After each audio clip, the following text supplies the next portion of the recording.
इशारा कर रही है। अजय माकन को लाया ही हरवाने गया था। ये कहीं ना कहीं कांग्रेस के अंदर इसकी पटकथा लिख दी गई थी।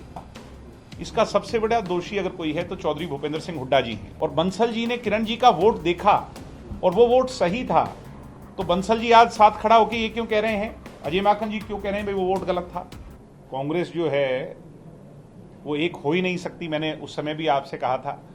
और जब किरण चौधरी जी का इंसिडेंट अंदर हुआ तो वो कहीं ना कहीं मुझे वोट दिखाना या उसको टिक कर देना, उस पर नंबर 1 ना लिखना या नंबर 2 ना लिखना, अपनी प्रेफरेंस ना लिखना, ये तमाम चीज़ें जो इशारा कर रही हैं ये कांग्रेस की बदनीयती की तरफ इशारा कर रही हैं।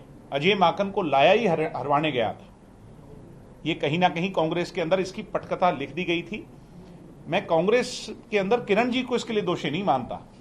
इसका सबसे बड़ा दोषी अगर कोई है तो चौधरी भूपेंद्र सिंह हुड्डा जी हैं कि उन्होंने, मैं ये मानता हूं, कहीं ना कहीं इन सभी लोगों के साथ, क्योंकि अगर बंसल जी और हुड्डा जी एक हैं और बंसल जी ने किरण जी का वोट देखा और वो वोट सही था, तो बंसल जी आज साथ खड़ा होकर ये क्यों कह रहे हैं, अजय माकन जी क्यों कह रहे हैं भाई वो वोट गलत था।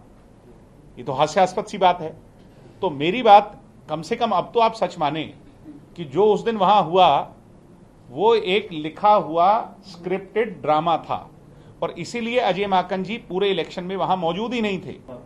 बार बार अब इन बातों को रिपीट करने का कोई फायदा नहीं।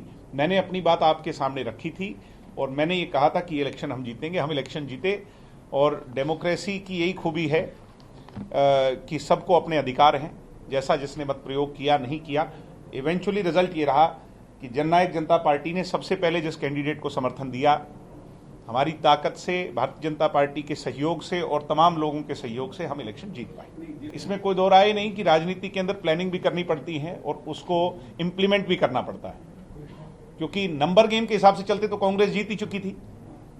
मगर मैंने आपसे जैसे पहले कहा था कि हम इस बात से निश्चिंत हैं कि हमारा कैंडिडेट जीत करके आएगा और वैसा ही हुआ और इस बात के लिए हम खुश हैं।